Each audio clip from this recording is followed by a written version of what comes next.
شروع کرتا ہوں اللہ کے نام سے جو بڑا مہربان اور نہایت رحم کرنے والا ہے۔ سیدنا زید بن ثابت رضی اللہ تعالیٰ عنہ سے مروی ہے کہ نبی کریم صلی اللہ علیہ وآلہ وسلم نے فرمایا، جس آدمی کی فکر آخرت ہو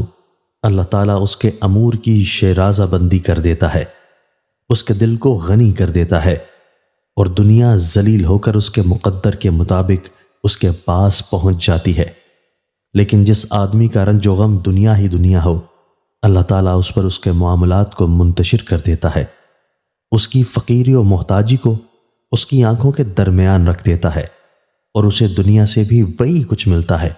جو اس کے مقدر میں لکھا جا چکا ہوتا ہے۔ سیدنا عبداللہ بن عباس رضی اللہ تعالیٰ عنہ سے روایت ہے کہ رسول اللہ صلی اللہ علیہ وآلہ وسلم نے فرمایا، اپنے باپ کو گالی دینے والا ملعون ہے،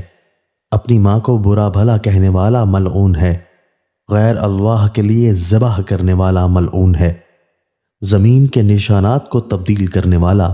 ملعون ہے، اندھے کو راستے سے بھٹکا دینے والا ملعون ہے، چوپائے سے بدفعلی کرنے والا ملعون ہے، اور قوم لوط والا فعل کرنے والا بھی ملعون ہے۔ حضرت ابو موسیٰ اشعری رضی اللہ تعالیٰ عنہ سے مرفوع مروی ہے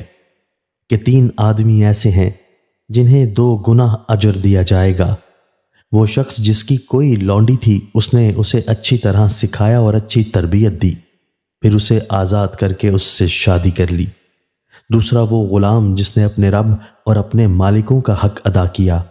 اور وہ شخص جو اپنی کتاب اور محمد صلی اللہ علیہ وآلہ وسلم پر ایمان لایا۔ دوستو، اللہ تعالی ہمیں ان احادیث مبارکہ پر عمل کرنے اور اپنی زندگیوں کو سنوارنے کی توفیق عطا فرمائے۔